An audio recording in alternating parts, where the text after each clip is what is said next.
Coming up today, it's episode 134 of In the Front Row. Our guest today is former big league pitcher Tommy Greene. Greene tells us about growing up in Little Whiteville, North Carolina, drafted out of high school by the Braves, where he came up through the minors and debuted for Atlanta. Eventually traded to the Philadelphia Phillies, where he had some of his best seasons. 1991, a no-hitter. 1993, part of the World Series team for Philadelphia as well. It's episode 134 of In the Front Row. Tommy Greene, former big league pitcher. All right, Tommy, well, thanks for spending a little time with us here today. We're based in Wilmington, not far from where you're from, originally Whiteville, North Carolina, now in the Philadelphia area after your playing days. But let's get into you and growing up in this area, not far from Wilmington, Whiteville, which is kind of a hotbed for baseball. Was it back in your day when you were playing? I mean, I look at it growing up. I mean, when I was real young, I was watching some real good Legion ball back in my day, and I was thinking to some of the guys back. I was watching the Nixon brothers that play when I was when I was young, real young, watching them play, and some of the guys that were on his team were really, really good ball players. You know, post 137, they come out from Whiteville in that area, Hallsboro in that area, and we got to play in Wilmington too, playing post 10 and then Winter Park and all of that area, and so, I mean, Legion ball was a huge thing for us. So because we got to go see other talent around the area, so I knew we had a pretty good program growing up. Once I started getting older, we had some guys that I come up with in high school that when I hit high school I don't know how many guys off my freshman team that were seniors, they ended up going to play Division I college baseball. From that team, they were pretty good. I mean, a couple of them, I think one of them went to play, Tommy Griffin went up and played for UNCW, I think, back in the day. And then another guy after me, named Tim Hooks, played for UNCW. I mean, there's some more guys that played probably down the line over the years that's played for them. But we've seemed to always have a pretty good program. You have to credit when I come up, starting when I was in, watching the Nixon brothers, Otis and Donnell. I call them Otis. People elsewhere call him Otis, but I call him Otis. Yeah, that's the way we hit. He'll turn around when you call him Otis. He'll see who called him. He knows that's somebody from back home.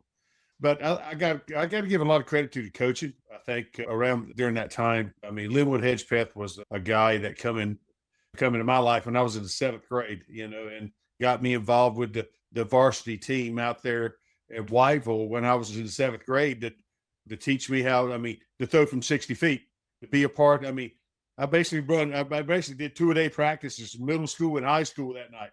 Running, I had all that kind of stuff to learn to get used to the mound a little bit and throw BP and be a part, take B and sort of like get educated to those programs, play with the older guys. Which I grew up playing with older guys anyway.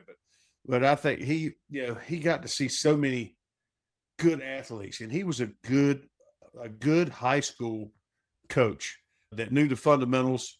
And I mean, I would call him a disciplinarian. He wasn't a yeller screamer or anything like that, but he had rules he followed, and he expected you to follow them. And he went about the business right. He knew how to teach the fundamentals, and he required you to do certain things and held you accountable for them. So which was a good thing. And I started learning that at a young age, and he knew a lot of people. So if you had some talent, people tended to come around and watch it, and that's how you get seen a little bit. And I got seen by guys coming to see the guys before me, type thing. So it was word of mouth type thing. Well, your senior year was pretty spectacular when you look at some of your numbers, a .07 ERA, and in your high school career, 9 no-hitters. At what point did you think, Major League Baseball, getting drafted was in the cards for you? I knew it possibly, in the cards for me after my junior year, but that wasn't what my ambition was, going into high school and stuff like that. And even to my senior year, when I knew I had a chance to go high, like in the first round, but still my ambition was I knew my mom and dad couldn't send me to college. If anything, I'd be GI Bill, type thing. We grew up playing Legion ball down and going to Jacksonville, playing a lot of the Marines would come out and watch us play on Sundays when we played Sunday games there. But my work ethic and stuff come from a guy that you all know from down there, and he played at Clemson. He ended up going to play pro ball with Cleveland organization with Chuck Baldwin. You've heard that name back in the day.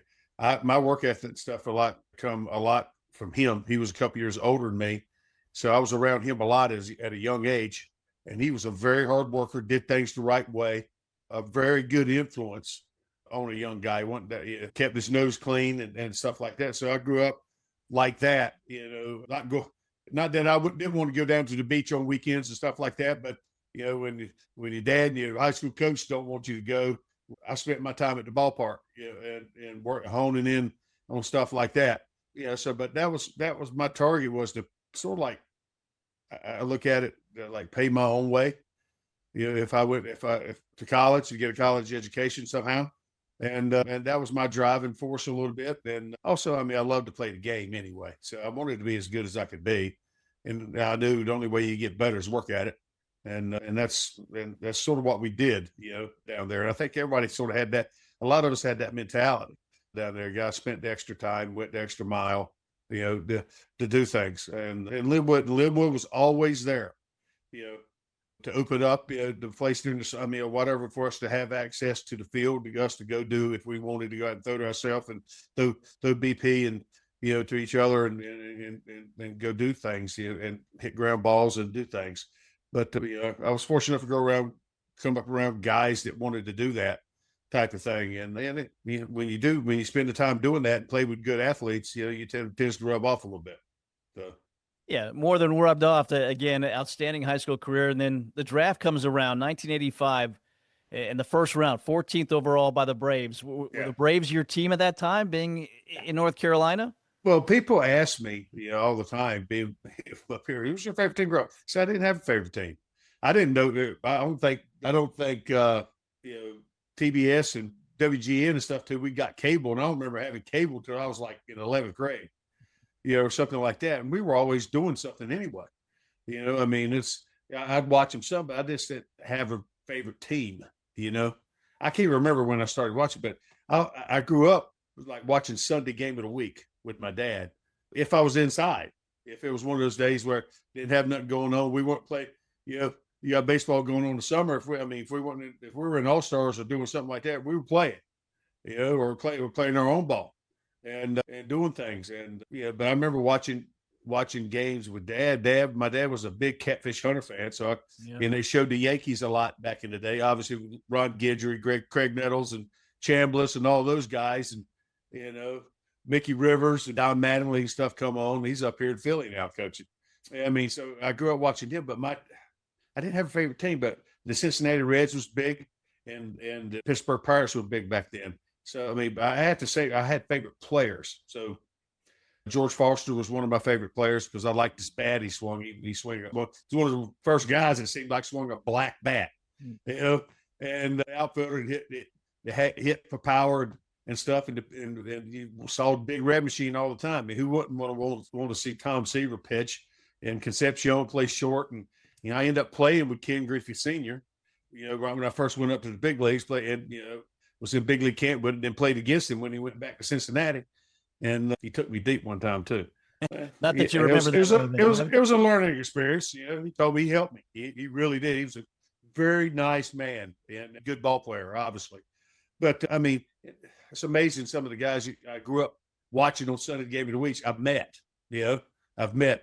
One in particular got a lot of very good advice from Pops Willie Stargell from the Pirates. We are a family guy.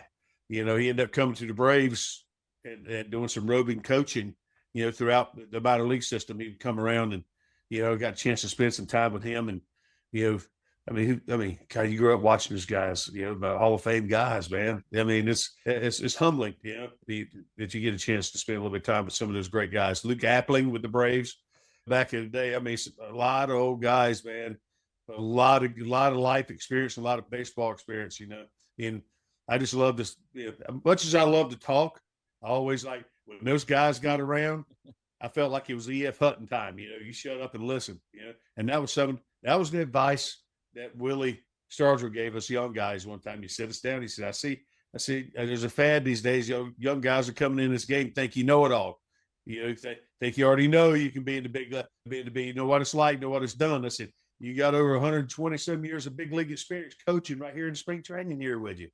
He says, I got two pieces of advice. Shut up and listen. You might learn something.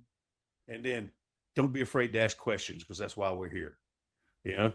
Two great pieces of advice, that I tell young kids all the time, because you don't know it all. We don't know it all, so he was very open and very engageable. You could engage him at any time and talk anything, and it made you feel comfortable as a young ball player. So that's some good things that an ex-ball player, I think, can really make a difference in a young ball player's life and a young person's life, is being really approachable and being engaging with those guys. So again, that's some of the lessons you learned in minor leagues. Drafted in 1985, 1989, You make your debut. What do you remember about that? September 10th, 1989, against the Reds. Yeah, it was against Cincinnati. I wish I'd got to win that day, but it was a very good day. I was glad my mom and dad could make it up there. They grabbed a puddle jumper from somebody that owned the plane down in Whiteville somewhere, and they flew the Knuckleball Express to Cincinnati, Ohio, and they made it in there okay, and they got a chance to see me play. And one thing about that game was, well, really two, that my first pitch, my catcher was Jody Davis that day, and I mean, he basically sat down the middle. He didn't try to make me he said right down the middle, boom, and I hit the glove, and the umpire basically sort of leaned over his shoulder a little bit and said, ball. And just stood there. I mean, just stayed there, kind of watched, looked at me, and then back off, and just to see, and I didn't give no reaction. Jody threw it back. He kind of hesitated, and then he threw it back, and I caught it, turned back around, and got right back on the mound. The umpire wanted to see if I was going to have some type of reaction. They back in the day, they test you out a little bit. You see that happen sometimes. To see if you're going to, give them some kind of, see what the young guy had. You're welcome to Major League Baseball moment. On the mound and go, or is it going to be a problem? Yeah, type thing. So I got back up. Next pitch, I threw a strike. Ended up striking out my first guy. I struck out Herm Winningham. So that was two memorable points to me. That right off the bat. So. Yeah, again, testing you a little bit there. You passed the test, had some good times there. Eventually, you're traded, right? 1990, traded to Philadelphia. Little did you know that would be part of your best years maybe coming up. But what was it like to be traded for the first time, traded along with Dale Murphy to the Phillies? Well, I mean, nobody likes you. Feel like I'd love to stay with the Braves. I mean, had a lot of great friends, and it was a young team. Felt like we were going to be good. It's just, at the time I was traded, by that time when it got to that point, the writing was on the wall for me, and the grow up point, the maturation process had hit me, where I knew it was time and I was ready to go. And I said I was ready to go. I sort of made it known I was ready. My opportunity was probably going to be elsewhere, and and I was ready for it, so to speak. I knew I was going to do things that was the best thing I did. I tell you, young thing, you learn from people. You take all the information you get. You try things as far as be coachable, and try things. Some things might work out, and some things might not. It might not be for you, and that's the process you go through. And I got to the point where I felt like I was being stymied a little bit with the Braves trying to keep me in a bottle about what they wanted me to throw, and not what I thought was going to be best for me, to feel confident in me to throw. And I finally made it known, after they sent me down the last time, and some things happened, and then they told me what I was going to do, say, this is what you're going to do. We don't want you to throw the slider. We want you to throw the curveball. And I was like, whoa, wait a minute. I told my AAA manager, go back and get on the phone with Bobby Cox. You tell it, I did not in these words. You tell him I'm going to throw what I want to throw. I had some more colorful words in there. I said, this is about me now. And I appreciate everything the Braves and y'all have done for me. Jim Beecham was very influential in my career too, because he's the one that got me to you see, I get a little fired up a little bit when I talk about it, because that's what he was trying to get out of me. I was a good old country boy, gullible country boy, willing to do anything, stay out of trouble, didn't cause or instigate anything. Well, that's the opposite. I needed to be sort of the opposite out there on the mound. I had to learn that. That was a learned trait I needed to have. And if I didn't never get it, I probably wouldn't have never made it there. Because I finally learned that. And that's when my career changed. And when I told Beach that day, he looked at me, he says, "You're going to be fine, Shoot Fire." And he turned around. That's what he called me, Shoot Fire. He said, he turned around, went back into the dugout in the office back there. And, and the rest is history. I pitched for him that night, a couple innings. He needed me. And I think I made a couple more starts, and then I was traded, it come to that night. I remember getting on the bus. It was in Columbus, Ohio. I pitched a good ball game. I pitched 8 innings, give up 1 run, 3 hits or something like that. And I get on the bus. I was one of the last on the bus because I pitched late in the game. And it was me, Beach, Jim Beecham, and the trainer. We get on, and I was one of the veteran guys in AAA by then, but I was also the youngest, believe it or not, one of the youngest. And but my seat was in the back because that's part of the hierarchy. You more tenure you have, the further back on the bus you sit, type thing. And I get on the bus, and Beach sits down, and the trainer sits down right up front. And as soon as I got about a row past him, somebody else said, "Hey, Greene, did you hear Murph got traded tonight?" I said, "No, you kidding me?" He said, "Yeah, and there's a player to be named later." And somebody says, "Yeah, Greene, he's going to be you." I had stopped by then. I said, "Why? I hope to God it is. I'm ready to get the blank out of here." And the coach, I know Beach was there. He knows it too. He knew it all along. And 2 days later, my side day, I was starting my throw on the side, and to get loose for my side day, and I saw him come out of the dugout.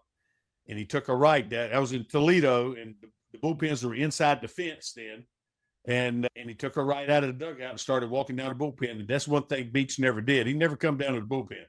So I sit there and I stopped throwing, and I watched him, and he come up to him. He said, "It was you, Shoot Fire. You're the guy. You're the guy. They wanted the arm. You were the one that made it work." So, and that's why Lee Thomas, the Phillies GM, told me too. He said, we wanted the arm. We wanted the power guy. So they gave you up. So you said that was the best thing he ever had. He gave me an opportunity to pitch. Stick your foot in the door, don't allow it to close. That's some of the things I give back to the young guys. So you get the opportunity. Hey, stick your foot in the door. Find some way to stay there. So, well, you took advantage of that opportunity. Let's fast forward to Montreal, May 23rd, 1991. You go to the ballpark. What are you thinking? What's on your mind? Well, it's nothing. I mean, the work up to that game, it was my first. It was my second start of the year, but my first start in probably a string of 3 I was going to have, because I was in the bullpen to start the year because Nick Leyva wanted a veteran guy in the bullpen. I had a great spring. I had a better spring than anybody. And my pitching coach was real mad. He was lobbying for me to be one of the 5 starters, but we had a young staff at the time, and he wanted. I could see why Nick was thinking that way, but he wanted a veteran. He ended up being a veteran left-hander, Dave LaPointe, who had pitched many years in the big leagues. He was a totally opposite pitcher than what I was, But he had, and that's why I was in the bullpen. But and Johnny was mad during spring training. He come down and he told me, he said, "Hey, Greene, you made the team." That was the big thing back in the day. It wasn't no guarantees. You had to go into spring training, and basically us pitchers, we worked off the yearly contract. So you had to go in every year. You're vying for a spot. You had to, unless you were one of the main guys. So it was always. But we were a young staff, so nobody's job was really. Other probably than Terry Mulholland was really guaranteed. He was a starter. Maybe who was our closer that year? I can't remember. Was it Roger? Roger McDowell? It might have been.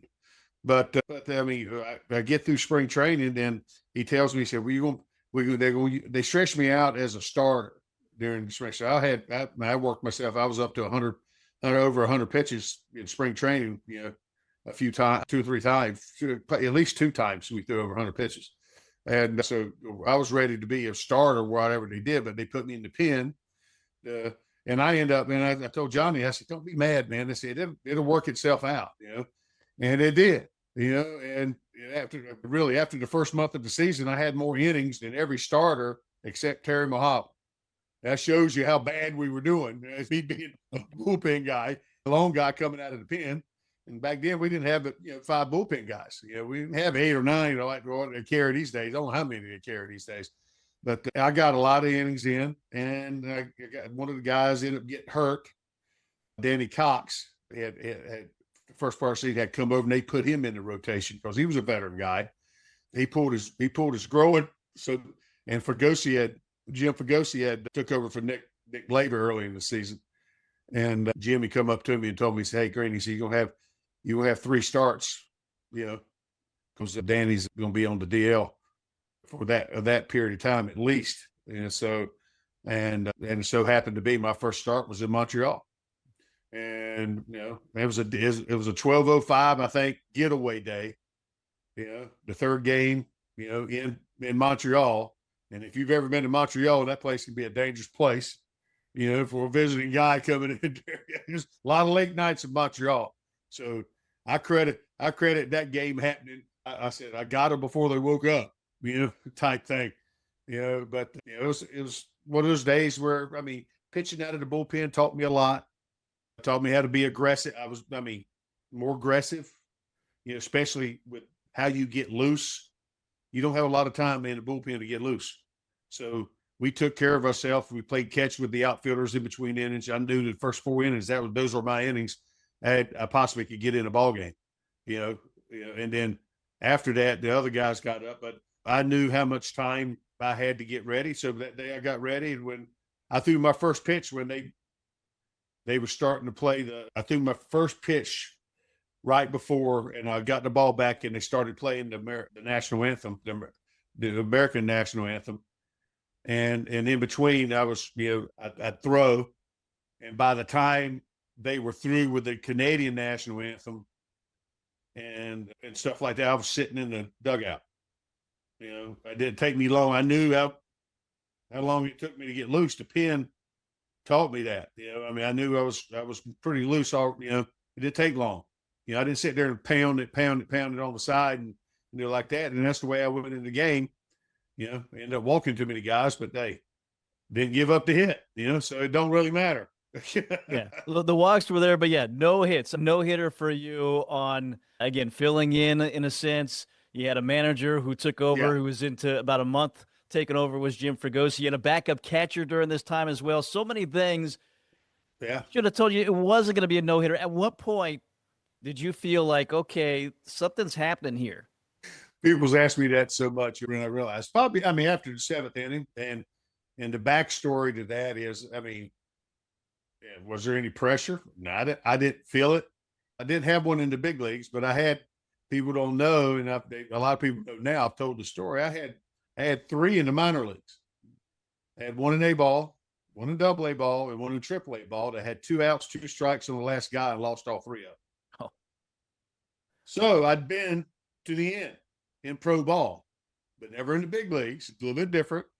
So get through the 7th inning. It was a 1-0 game, still a 1-0 game. It was us, we were up by 1. It was about winning the ball game. It was about, I was trying to make my pitch. That's why I walked the guys I walked, I really legitimately walked like 3 guys, I just kind of lost the zone a little bit in those 3, but the other ones I walked, were like, I wasn't giving in, to those guys that could hurt me, and catch too much of the dish, and do that. So I was trying to make a pitch, and I'd miss it. Boom.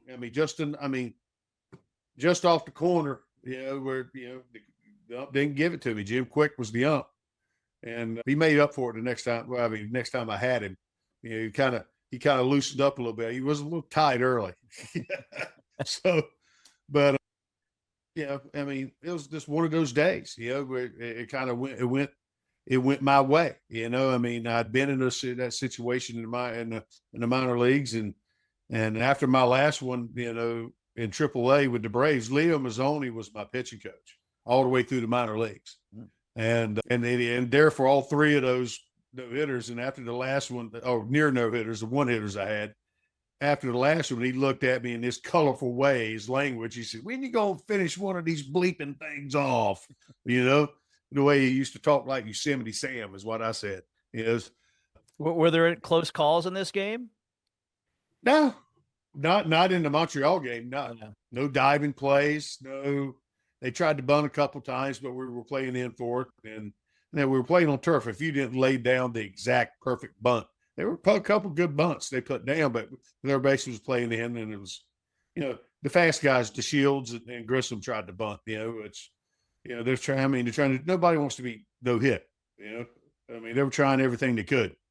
Then they had the only other hard hit balls I can remember being like hard hit was, I got in on Ron Hassey, the catcher, and he hit a one hopper to Wally Backman at second base. It was added. They got in on him a little bit off the lay with him. I mean, he didn't barrel it up, but he hit it hard, But then the last one, the last pitch of the game. And the reason, I mean, the story to that was after I got the second out in the ninth, I struck out. Well, first of all, I struck out Galarraga to lead off the ninth, and Larry Walker got him out, the ground out to short for the second out. Then the next guy that was coming up was Tim Wallach, the veteran, the veteran on the team, really good ball player. And when I was behind the man, I was getting the ball back, from a third baseman when they threw it around or whatever.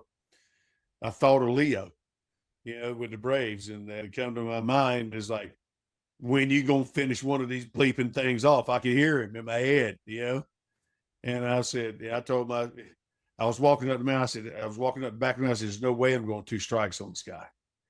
There's no way I'm going to. I'm going right at him, and it's going to end the way it's going to end, And unless he fouls off 2 pitches, I was going to try to go right at him, and I did. And he hit the ground ball back to me, hit the one hopper back to me, and that was probably the hardest hit ball. As far as all day, I went right at him, So, and Wally Backman come up to me later. He said, "Greenie, I don't know if I could have got that one if you didn't." And I said, "Well, I was going to eat that one if I had to." So you didn't have shifts and all that at that time. Plus, that was your 130th pitch. I mean, how much longer did you have? As long as they needed me, it felt like. I mean, that was all right. People ask me all the time, "Is that the best? Is you consider that the best game you ever pitched?" No. Yeah. Well, and another game I'm really proud of. I'm proud of that game. Really proud of it. Because I overcome adversity. You had to come over some adversity that game too with the walks. I mean, you still had to battle and lock in. When you had to. People don't realize that I pitched 5 days later in Philadelphia against Montreal again. Faced the same lineup, threw a 3-hit complete game shutout, and didn't walk anybody. And those guys got another look at me and still didn't. The Shields and Grissom got hits off of me right off the bat. So not, the possibility of 2 no-hitters out of the way quick. I think, I can't remember what order it was. I think it might have been the Shields got a base hit, tried to steal second, touch, threw him out for 1 out. Then the Grissom was at bat. Then he hit a ball trying to stretch it into a double. We threw him out of second. So there was 2 outs. Didn't nobody get a hit until this. I don't know if he pinch hit or it was playing left. I think it seems like just only a bat I remember getting was Davey Martinez, the coach he used to be the coach of the Nationals, right? The manager. He come in and it was basically an emergency hack. I think I had 2 strikes on him, and I come in and he was like, they call it swing to right, go to left. He basically was like that, and it went that way down the third base line, right over the bag for a double. It was with 2 outs, and that was the last hit they got. And and so I gave up 2 hits in the first and 1 in the 6th, and that was it.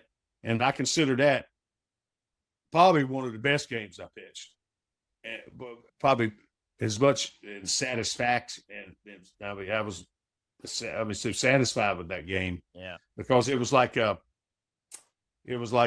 what they call it, I don't know. It's not. I'm trying to find a word. It sort of cemented the thing is it was the follow up on the no hitter like that to say it wasn't a fluke. Yeah. type thing. Because you pitching against the same team, against the quality lineup, even though there's some young guys too, but look at those young guys, what they were, you know, Hall of Famers, some of the all-time greats. Grissom, DeShields, Walker, Galarraga, all those guys. Yeah, Wallach. I mean, you had a quality lineup there. That next year they might have won the National League. Without the next year, but they were as good as anybody. Yeah. Did you that was the a very ball that was hit back to you? Gratifying game for me. Did you save the ball that was hit back to you by Wallach that ended it? Do you still have that? What do you have from that? I know they gave me a number of those balls during the game. I'm pretty sure I kept that one. But what I did for the guys who played in the game, I got the box score from the game, like hands done on it. That was really scripted on it.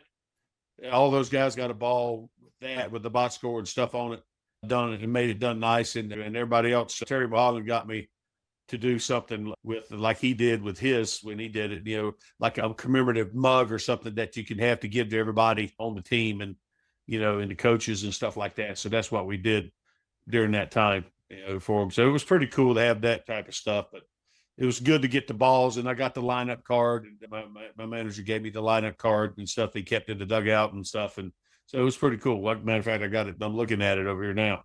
So in the basement, but it was pretty cool. I think back at, that game, what it does for you. I mean, it cements you in a lot of things, and people remember that stuff. But people ask me, says, they're sort of surprised. They don't realize that I pitched against them again 5 days later, and they had another look at me. That's gratifying. That's like cements you right there, and that shows you, hey, they had to deal with me for some years after that too. So yeah, it continued to pitch well as well, and it obviously 1993 helped lead the Phillies to the World Series. And for you, you were the winner in the NLCS against Greg Maddux. Yeah, you've got a no-hitter, and you've got an NLCS win against a Hall of Famer. Where does that stack up in your career? Well, I was just glad I got the opportunity because I got the first game I pitched in the NLCS was against Greg too, and I lost. I got beat around that game, and I was pitching on like 10 days rest, believe it or not. I was too strong. I didn't know where it was going, And when you do that, you don't know where it's going. You're leaving it over the plate. It don't matter how hard you throw. Those guys, they get you when you got to come to them. So I got another shot at them. On the sixth game, and I was pitching on regular rest, and you tend to do things better. Where you need to be. You got to be. You're not too strong. You tend to locate better, and that's exactly what I did. I got that opportunity to kind of another one of those games that you get a chance to, bittersweet, but it was sweet to beat the Braves, so because I played against all those dudes, I played with them. I come up with them in the minor leagues, between Dave Justice was my roommate one year. Ron Gant was my roommate one year. I come up with Avery and Smoltz and all those guys that played, Lemke, Blauser, all those guys are starting guys, man. They were all my guys. I come up with, and it was good to have that opportunity to match up against them. And probably one of the best compliments best compliments I got that meant something to me. Leo told me one time, because I pitched at the end of the season that year in '93 against Atlanta at home, and I pitched 8 1/3 and gave up like 3 hits, I think, or something like that, and maybe a run. I don't think I gave up a run that game. And I went and saw Leo afterwards, and he said, "Great." He said, Leo used to call me Jethro. He said, "Jethro," he said, I was sitting beside Bobby. He looked over at me and said, "I wish we'd never let him go." And that's from Bobby Cox. That meant something to me, That was the Hall of Fame manager like that, He said, "Hey, and that comes back to saying it's just wasn't my time. I needed to go and spread my wings and my maturation sort of happened a little bit later than some of the guys. But I was up young. We all were pretty young. Some guys get a little younger than others. Because that's the difference. The guys who don't stay there never get it. They never understand. I kind of got what I needed to felt like I could compete and had the confidence to compete up there and do well. So that was one of the learning things I did. I was fortunate enough to have the guys, the coaches I had coming up through the minor leagues, and the Braves organization was a very, very good organization. Loved us, all the coaches. My first manager, my first full year in A-ball in Sumter was Brian Snitker. That was his first year managing. And then he turned full circle. He gets to manage his job for Braves all those years. I was so happy for him. He's a lifer. Same organization, never left. And to spend, they got to know those guys, the people. And it's a big family too, because every time you run them, no matter how long you haven't seen them, it's like you go right back to like you were in the clubhouse and right with them again. And it's like you never left. They're such good people. So it's a good fraternity to be in, so to speak. Yeah, you were with a lot of people that are the foundation of that franchise during that time. Certainly the Atlanta Braves, and then with Philadelphia, and then the World Series obviously didn't work out for you guys. No, Carter had different things for the Blue Jays with the walk-off home run. Where was your vantage point of that home run? Where were you at? Oh, I had a pretty good one, brother. Hey, and here's the thing. People didn't realize, everybody had to be available for that game. The only one that wasn't available for that game was Schilling, because he threw the complete game like 2 days before. They weren't going to jeopardize. They might have let him throw an inning since it might have been his side day. I don't know. But in the 8th inning, because I was down in the bullpen, I was, everybody on hand, on deck. You were ready to go. Larry Anderson gets in trouble, and they're starting. They call down. They get me up. They get me up, and so he gets in trouble. And then there's a man. It ends up being bases loaded, 2 outs. He gives up the hit. It ties the score. And then, who better than you? Got a starter down there. It was ready. It was ready to go. I was ready to go. I could give you as many as you wanted, as long as I didn't give up any runs, But and as soon as they got me up, I started throwing, and they called back down, and he said, "Get Mitch up with him," our closer, Mitch Williams. And he said, if LA gets this last guy, which will be in the 3rd out, he said, "Sit Greene down." And Mitch has got the 9th. He said, "If you don't get this last guy, Greene's in." So I don't know what would have happened, but I was that close to being in that ball game, and no telling would it have made it. But it went the way it should have went. It went. LA got the guy out, and our closer was going into the game, even though everybody was running on fumes at the time, And my vantage point was sitting above the right field wall on our platform that we were able to see with the relievers. We were able to see, and I saw him swing the bat, but with all the crowd and stuff, you couldn't see where it went. The ball, you couldn't see. So you saw him swing, and you're looking for people to move, the players to move. And we were watching players move, like the left side of the infield and the outfield. And I saw the outfielder running, to the wall. Then you saw the ball go over the wall. That was my viewpoint of it. And then the first thought, people asked, "What were you thinking?" I said, "What are we going to do tomorrow?" Then it was over. We wanted it to be Game 7. We wanted it to be playing, but we had our opportunities that series. We were heading every game in that series. We had our opportunity, but sometimes you have to tip your hat. The other team didn't give up, and they had the top 3 hit guys in the American League batting 1, 2, 3 in the order that year. So they got there for a reason, So, and you got to tip your cap sometime, but we were that close, So we were in the dance, and we got the dance. So yeah, certainly heartbreak, even all these years later for you. In the end, 9 years in Major League Baseball, like you said, a no-hitter, a chance to pitch and be part of a World Series team, an NLCS championship team as well. Do you look back fondly at your time in Major League Baseball? Yeah, I do. I do. I had a lot of good times. Yeah, but the thing of my career was one thing where injury took place a lot. I was battling my shoulder a lot there. In the last years. You know, all I wish when I talk to young guys and guys in the big leagues now, I wish them good health, because if you got your health, you got it. You got it. I mean, to me, you got it licked, because all it is then is just going out and leaving it on the field. If you can go to the post, you can go.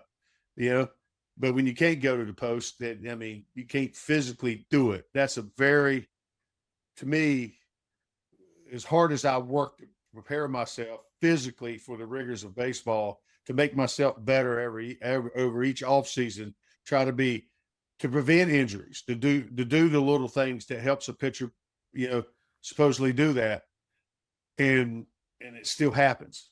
It's very humbling and very, it plays with you a little bit. And sometimes I couldn't watch a baseball game. It was felt like it was being taken away from me. All the hard, it didn't change the way I worked, because you take pride in yourself and the way you go about your business as a human being, no matter what you're doing. And that's the way I was taught. You take pride in yourself. You don't let you work as hard as you can for your teammates and for yourself and your family. You leave it all on the field. That's the way I wanted to go out. And I ended up probably hanging around too long, trying to hang and pitch too long, but I went out on my terms. When I said, okay, I've had enough. I understand. I mean, I've done all I can do. I've come to grips with it. It's not going to get any better. The severity of what I've had wrong with me was just took its toll too much. So it's a very humbling experience, but also a gratifying thing that I know I gave it all and I walked away on my terms. Yeah, this was in 1997. You and I talking off the air, 2007 for you, inducted into the Greater Wilmington Sports Hall of Fame. We're in Wilmington, North Carolina, and there's so much talent in this area that has gone on to professional sports, you among them. What kind of honor was that for you when you got that call, you got that recognition? Well, I mean, to be considered, for something like that, because you knew the importance of something like that, because of all the athletes that have come from North Carolina and the quality and no matter if it was football, whatever, basketball, baseball, whatever it was, to be a member of that fraternity is a pretty cool thing, to be recognized in something like that. And and you don't take it lightly. It's just, I feel very proud and honored to be a part of it. And it's really a tribute to what you can do and the dedication that it takes to get to that site where you're considered to be that. To be even in that room, so to speak, in that conversation with people, to have that opportunity, after it's not just me that did it. There's a lot of people who had a lot of hands, on that, starting with your family and, and your high school coaches and what you did in high school. And then after playing pro ball and stuff like, there's a lot, all that goes into it. So, it's a pretty cool thing. And all the athletes that went into it, that I knew, so got to know when they were younger, some older guys and then some younger guys. So it was a pretty cool thing. Yeah, we've been fortunate to have 9 of those inductees join us here through the years on our show. So it's always great. Again, so much talent. As you said, all sports in this area, it's crazy. Again, you're in Philadelphia. What are you doing now? What do you follow the game as closely as obviously when you were playing at the time? Not as when I was playing, but I do follow it, because I kind of covered a little bit. I did a lot of for about 5 or 6 years. I did some pre and post game stuff covering the Phillies on TV and stuff, which we did it. And I've been up here basically since I got up here. We were doing some radio shows, that the radio station up through here that we cover. The Baseball Insider show we did. We're not doing it this year, but we got doing another show called the Bull Show, which is named after Greg Luzinski from the Phillies back in the day. Yeah, and which we do. Me and a buddy of mine do. John Brazier, he's the host. I'm the co-host, and Mickey Morandini does. We split the games a little during the course of the year. We do it every Monday, so we cover the games. And previous years we had 2, which I would do a Sunday show too with John, but it was a baseball insider show, which we did from different all over the place, down at the shore, down at different places. But I did all those shows throughout the year, so we were running pretty good. So this year it's the last couple of years that's kind of waned out through that show, but still do some radio. I'm on the radio a good bit. Still on Sunday I do with ESPN radio that they call me. We go over the Philly stuff of the week, and not that we talk about much now because they're not playing good at all. Which I'm not a fair weather guy either. I talk about them when they're going bad and then when they're going good. I'm trying to teach these people up here, you got to have an even keel. You can't be too spiky just because they're doing bad now. It's 3 weeks into the season. Hey, they can win 20 out of the next 25 games, and they're right back, looking decent again. So best part of 162 games, right? You got that's time to turn that's things a beautiful around. game, man. You never know. So we'll see at the end here. Well, Tommy, this has been great to catch up for you again. I've heard your story quite a bit, so to get a chance to talk to you and hear in your words is outstanding. And can't thank you enough for joining us here today. And again, another outstanding athlete from this southeastern North Carolina area. Yeah, I mean, just not too long ago. I mean, last year right there at the end, I got a chance to talk to Mackenzie Gore again. Yeah, because I worked with him when he was a kid. Linwood, my high school coach, had him on his AAU team down there when he was like 12, or 11 or 12. I can't remember when he told him. I remember I told him, I said, don't let him take that leg kick away from you. You keep it. That's part of you, and he has, I mean, so he's done well for himself. I'm hoping he finds out what makes him work a little bit over in Texas now. He's been sort of trading around a little bit, but hey, so as long as you stay in the big leagues, that's all that matters. Yep. That's what you mentioned Chuck Baldwin. You got Brooks Baldwin playing for the White Sox. Yes. He's on the shelf this year with an injury, but those two guys were battery mates together at Whiteville High School. Yeah, I mean, that's what's so great about the game. I mean, look, Brooks, his daddy's Chuck is, I learned so much from Chuck. I mean, Chuck was he's a good person. I mean, he was an upperclassman to me, but he didn't treat you that way. We were good ball. I mean, we were on the same team together, and he was willing to help and willing to teach you. He didn't like big league you just because he was a upperclassman. Like the football team or whatever some of the guys would do. I mean, but he was such a good guy, and his work he did it. He showed you how to do it right. He led by example, and he went and did things. And I know Brooks got. He got brought up right when it comes to playing the game of baseball, and it shows, so because he had a good college career, and obviously he's doing well for himself, to make it up as quick as he did the big leagues and have an opportunity. He's a jack of all trades. His daddy was too. His dad could pitch, play third, play short, could do anything he wanted to, and so it's good to see him. The people from Whiteville, North Carolina, represented over the years. We've had a lot of good athletes come out of there between Patrick Lennon and all those guys that played in Legion Ball too, with the Nixon brothers, and obviously Mackenzie and stuff like that, representing us in the big leagues. Now Brooks, it's a great fraternity. Yeah, small town with some big talent for sure, and you're among those guys. So Tommy, again, thank you for your time. Are you on social media? How can people follow you? Well, I mean, I am on there. You look my name up, you'll find me. I got some people helping me with that a little bit with Facebook and Instagram and all that stuff. Snapchat, whatever you want to call it. Not that I follow stuff a lot. I try to keep up. Obviously, people. That's why I lost my first wife to cancer years ago, and that's how I got involved with Facebook a little bit. That's how I wanted to keep up with people that I grew up with, or from back home. It's a good resource to see how people are doing, to find out what's going on in their life a little bit if they've had issues. I mean, just to stay sort of in tune when you lose touch, because we all move, we all go. I haven't lived home since I come back to Whiteville to live since I was like 19 years old. So I mean, it's a lot of guys I grew up with. We've stayed in contact, but yes, we stay in contact through Facebook and stuff too, and stuff like that. I mean, here's what I can say about social media and these things right here, cell phones. Thank God we didn't have it when I played like on the 93 team. We didn't need none of that. With that team, we didn't need none of that.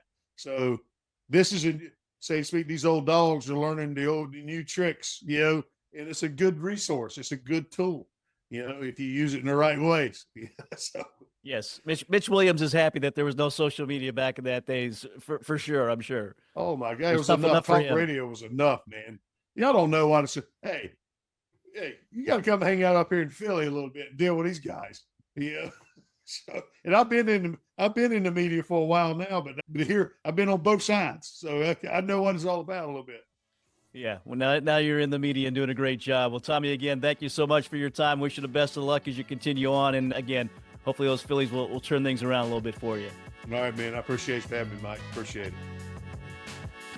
Another great guest, more great stories there from Tommy Greene, the no-hitter, unexpected, and then a World Series trip for him, that win in the NLCS over future Hall of Famer Greg Maddux. Our thanks here to Justin Brown from JB Sports Ventures for helping arrange our interview today with Tommy. And we thank you, as always, for listening and watching, and invite you to like, to subscribe, and to share what we're doing. More great guests come your way. We continue to get some great stories in the world of sports. For JR Quitman, our creator, producer, and director, I'm Mike Vaccaro. Thanks for watching. We'll see you next time. Another episode of In the Front Row. Have a great day, everybody.